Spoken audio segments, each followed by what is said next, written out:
Assalamu alaikum wa rahmatullahi ta'ala wa barakatuh. Gunjur TV online viewers, it's me, Ahmed Manjang, again with my weekly sector. So I have Professor Conte, but if not, I will be here for the next 30 minutes, giving you update about our recent successful in Johnson against Golden Company. I'll give you the background and how the court went and what we expect in future.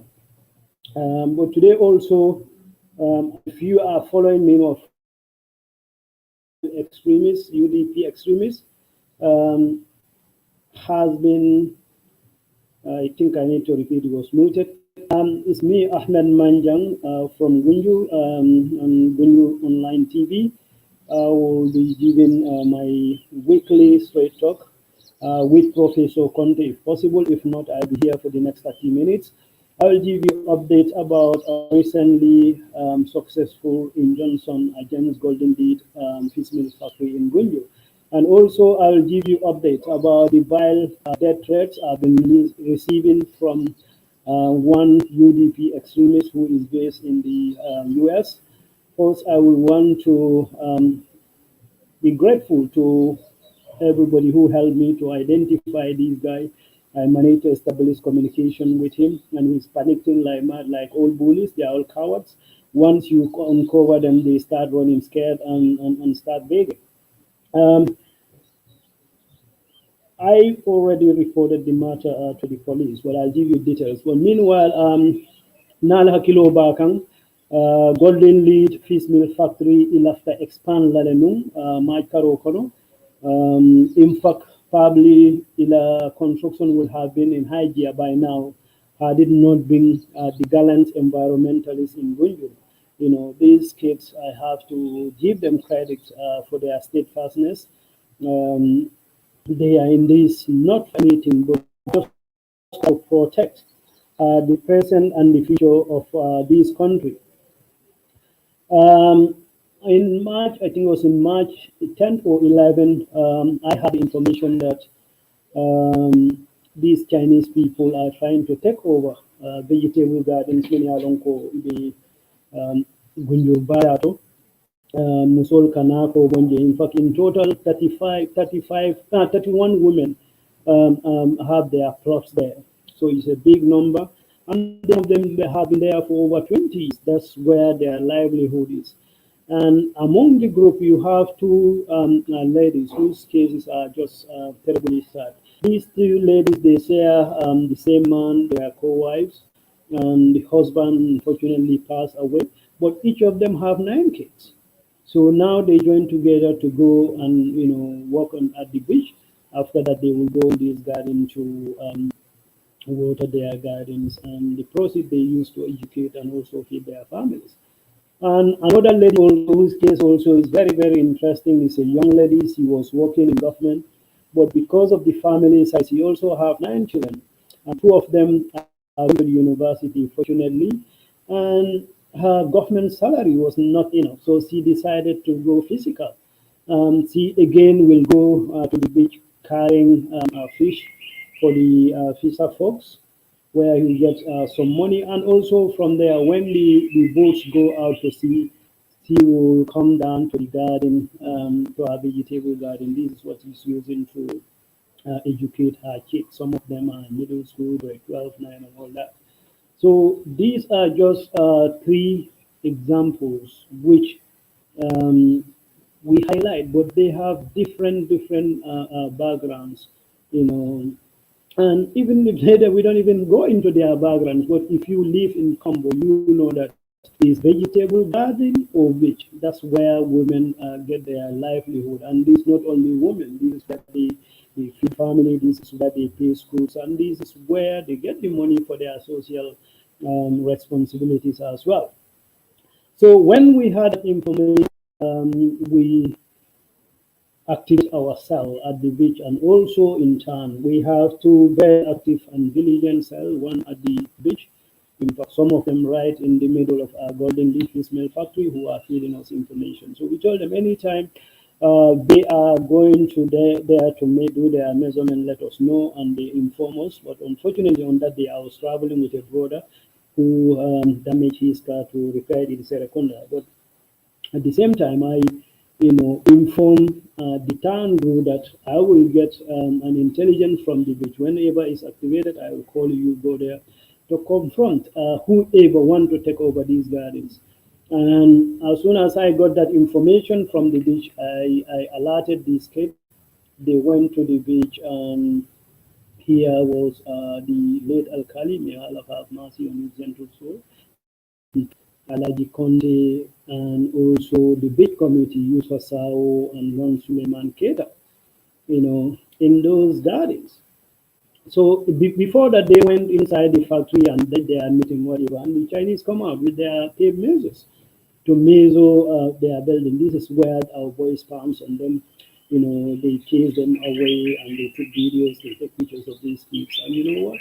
He said, we went to these ladies and asked them about the details. They say a few days before Ibrahim Ture was there to do the measurement. And when they asked Ibrahim, why are you measuring this place? He said, the place is sold.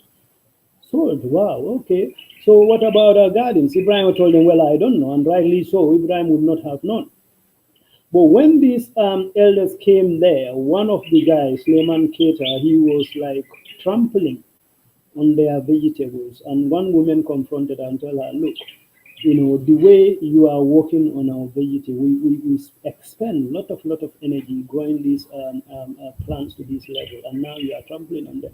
The guy told them, well, you don't have to worry because the bulldozers are coming in 3 weeks. So that was the kind of rhetoric we need to sprang into action. We know we have to do something very, very quickly to stop it. So the following day, we organized an impromptu protest, which attract a lot of attention, and people turn up in their numbers. We went to the fisheries center. We consulted their leaders and told them that on certain terms, nobody should ever trespass into these gardens. Nobody is going to take them over our dead bodies. That will happen. And we went to, the chief as well. We went to the Chinese themselves. They say their translator is not there, but he will speak to them. Sorry about this. I have to take this. Their translator was not there. So, but we spoke to them anyway because we have a loud bluesy speaker. We stand outside and address them. And it was a little bit chaotic because then these kids, they are so angry, it was difficult to control them. But yet we managed to maintain peace. And we went to see the Alkali. I went to see the Alkali and told the Alkali, what our position is, and this shouldn't happen. But in the discussion, we know that the Alkali was actually not aware of anything. They only need his stamp in the last minute for them to proceed where they are studying this. So they told him, well, this place is a TBA, so it doesn't belong to anybody. When anybody who grew up in Gunjur, especially our side, the Calabar side, you know that these wetlands belongs to the one of the original settlers of this village, that is this town, that is the Sanyankunda, Domankunda. So we told the Alkali that we're not going to accept it. They rather kill us, but it's not going to happen. Then from there, we went to meet our lawyer and tell him, look, what can we do? We need your advice. We told them the easiest will be to file an injunction against them. That is to stop them. So that's when we went straight away and file an injunction with the support of some concerned Guyurians in the diaspora. And again, I have to acknowledge GDA here.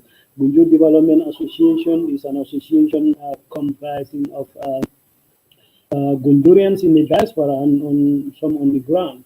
Their original purpose, the GDA was formed purposely to counter the excesses of golden lead and also to address the environmental challenges we are facing. Sorry about this. The environmental challenges we are facing in Gunjur. Sorry, that's it. Yeah, the environmental challenges we have. So they are behind it. Even though we form a target, very small group that was dealing with this injunction hearing, because in the past we have problem with taking information from the main group and giving it to people we are up against it. So this was very, very effective. They provide the funds. Again, I have to acknowledge the effort of the lawyer. He didn't ask a single penny. I'm not sure what pro bono actually means, but this was no. If pro bono means when you win, you pay. No, he told us, I'm part of this fight. I'm a citizen of this place, and I'm all against injustice. So all you have to do, you pay the court fees. I cannot pay that. But my contribution is my profession. That is, I'm a lawyer. So this is how the case proceeded. And fortunately, yesterday, an injunction was granted, but that's not the judgment. We have standard. The judgment was delayed because among the conditions, one of the conditions, their lawyer didn't agree to that. So we will go into negotiation with our lawyer. Then the actual judgment will be on the 20th of October. So again, if you can support, you are welcome to support through me or through any of our GD executive members in the diaspora, Musa Jani, Musa Ture, Sekou Ture, and even through this medium, the new TV online. You can contact Lamin Jami or Ibrahim Jani in the UK. So it was successful. That means from now on, the Golden Leads staff, the beach committee, or any who have some interest in that gardens cannot go into that gardens. They can't. So they have to have a court permission to do that. That was massive. So these ladies, you speak to them anytime, they will tell you we couldn't sleep because this is our livelihood. If it's taken away from us, what can we do? So we go in there this afternoon and also to present to them some seats sent from the UK from a lady from the Group who don't want to name. So we are presenting them and also informing them about these good news. So the next 11 minutes, I'll speak about one Lamin Ture. Lamin is not actually his name, who was sending not only me, but the environmentalists death threats. But Lamin's problem with me started when I went to meet the president on the 27th of May at the Sacred Mosque at the beach. I don't know this guy, I never heard from him. He just appear on my timeline, start insulting, calling names. But I'm used to that. How can anybody get used to insults? So, to me, I don't know whether I've been receiving so many insults or not, but I'm insensitive. I'm sensitive. I'm not insensitive to insults anymore. I don't affect me. So once you start insulting, I don't engage them because I need to be engaged reasonably. So I leave those ones. I don't block them either, except if you start insulting my other Facebook friends. And I warn you, in that case, if you persist, then I block them. But I'm not one who easily block people. I let even idiots to have a say. If you what all you can do is to insult, I let you insult. When you insult somebody, it's not who you insulted. You reveal your true color. And not only that, you reveal the kind of upbringing you have in your home. You revealed the kind of parents you have. You reveal the kind of moms you have. That's what you do. If you insult people in the public space, there is a very, very high likelihood that your father is a bully who was insulting, or your mom is high, is a bad-tempered somebody who insults you while you're growing up. So you see that as a way of settling scores. So that's why I actually remind them sometimes that stop affiliating or stop exposing the type of parenting you have. But this Lamin, he insists, he called me names, he made some insinuations, I don't answer him. But when he made that threat, I said, on this idiot need to be addressed. He is Lamin Ture. Well, I say that's not his. That Lamin Ture is actually his name, but he is in the US as Lamin Jani. If you know, during the Ajami regime, UDP were running the hierarchy, the top hierarchy of UDP. They were having this bogus asylum claim, a scheme, which they are using for the top hierarchy to get their family members and also their relatives to the UK. So this Lamin Ture, he's from Pirang. But the guy have a trouble upbringing. He come from, most like most of us in the combos here, you know, if not from, great family background financially. So going to Brikama is, only place to go and study at Brikama Secondary School. But they don't have a place to stay. So eventually, Wasajani sacrificed to host the guy. But once this bogus UDP asylum started in US, Wasejane took him there as one of his sons. So that's why he is Lamin Jani in the US, but his real name is Lamin Ture.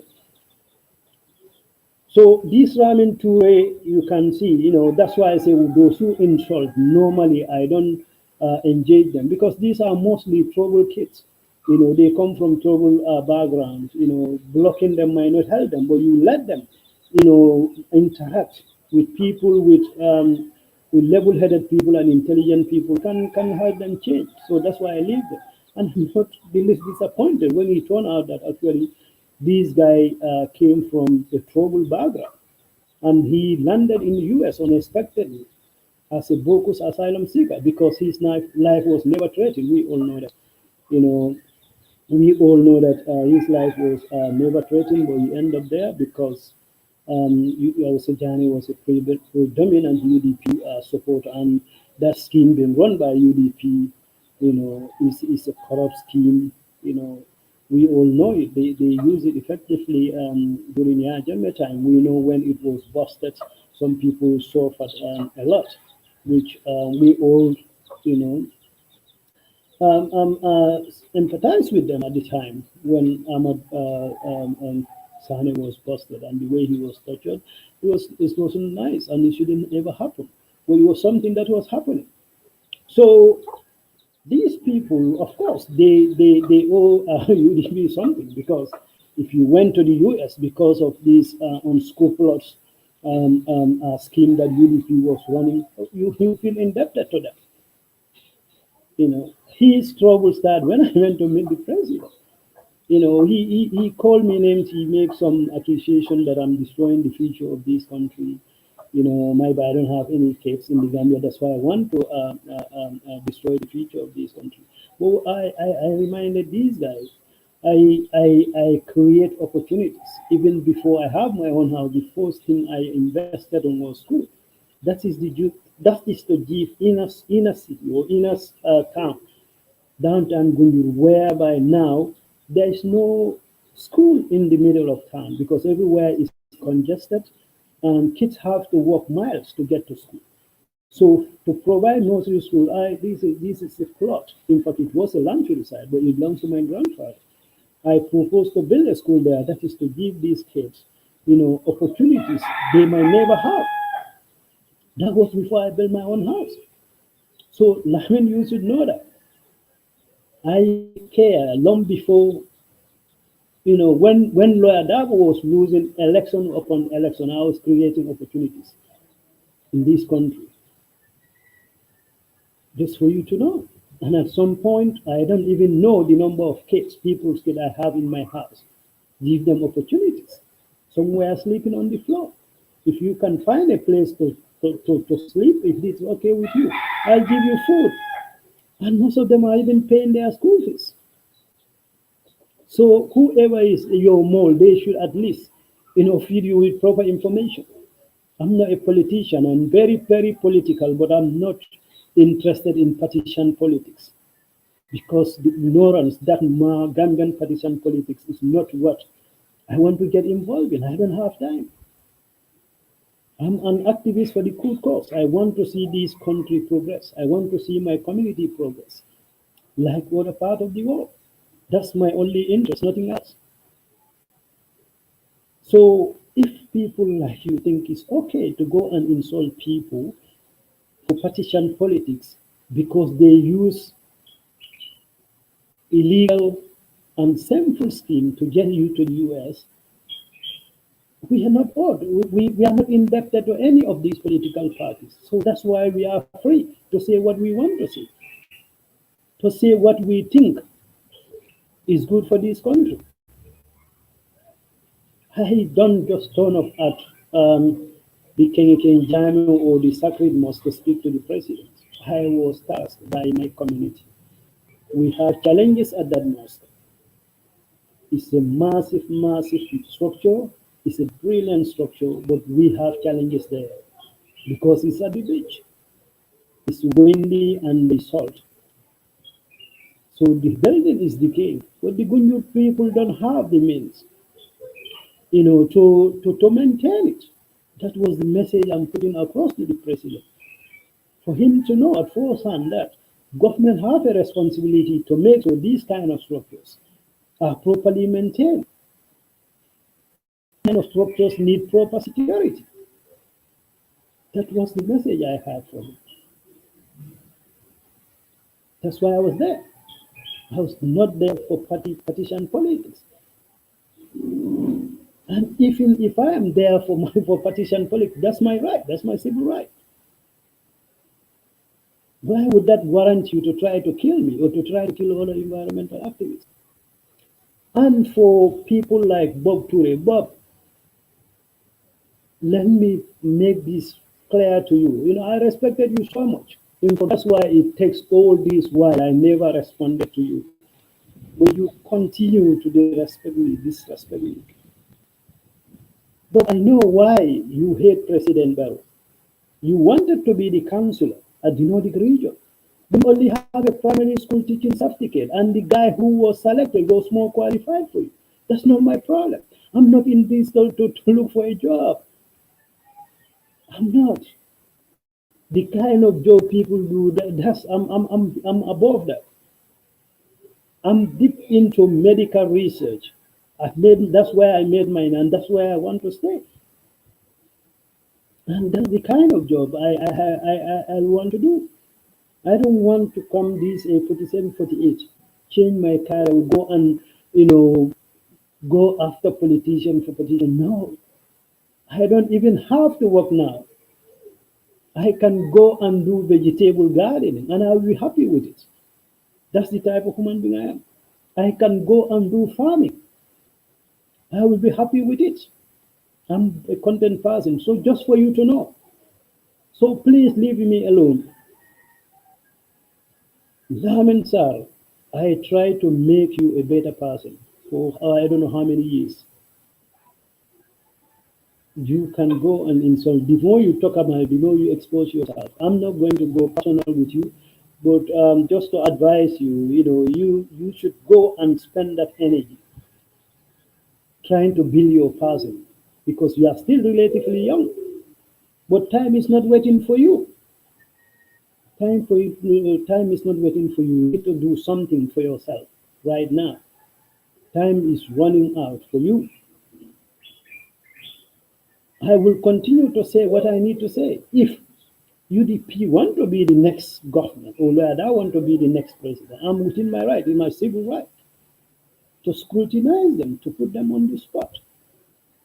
And if that's what you support, you should be able to live with that. That's what democracy is all about. This is what Yahya Jammeh denied all of us, and that's why we all fought and got rid of it. Now you don't even have the position. You don't even have those powers. You are threatening to kill people. You are insulting people to keep them quiet. And you think with that attitude you're going to win any new supporters? No. In fact, you are causing yourself.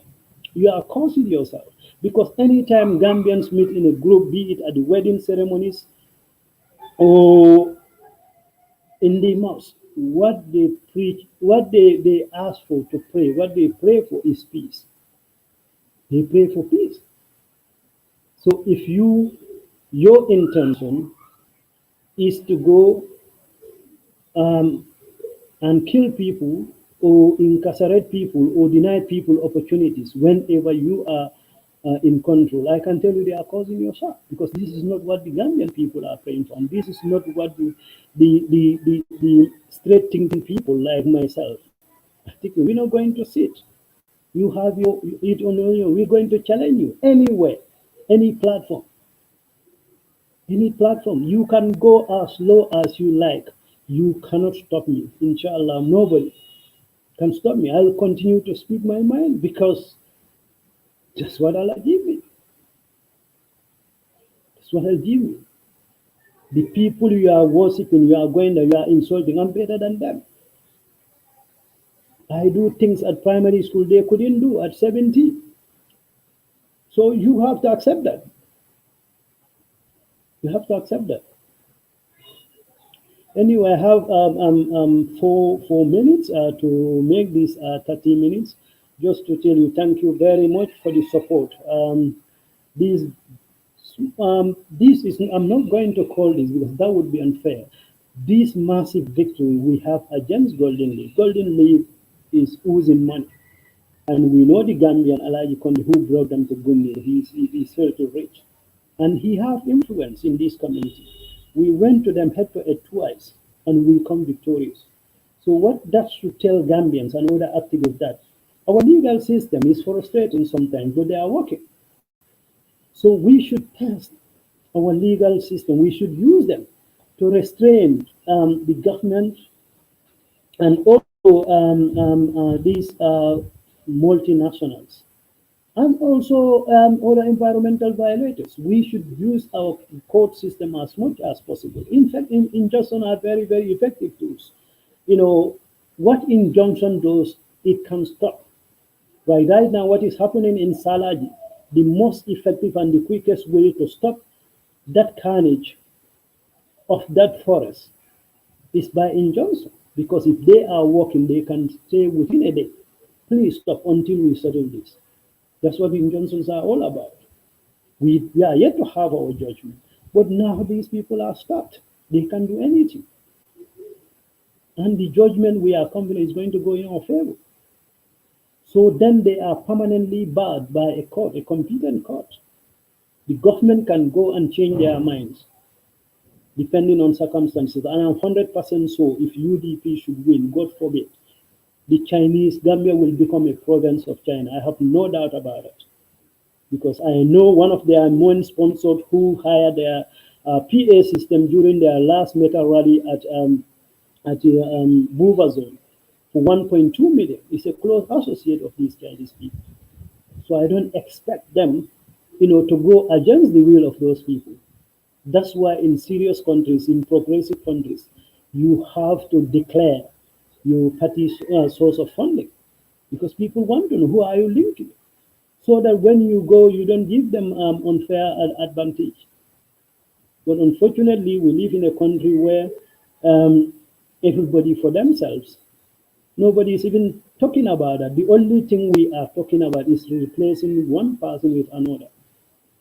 That's why we are going in a circle, and that should stop. We should stop, take our politics seriously, and we should stop this Mansaya culture. We should put our leaders to scrutiny. We should ask difficult questions.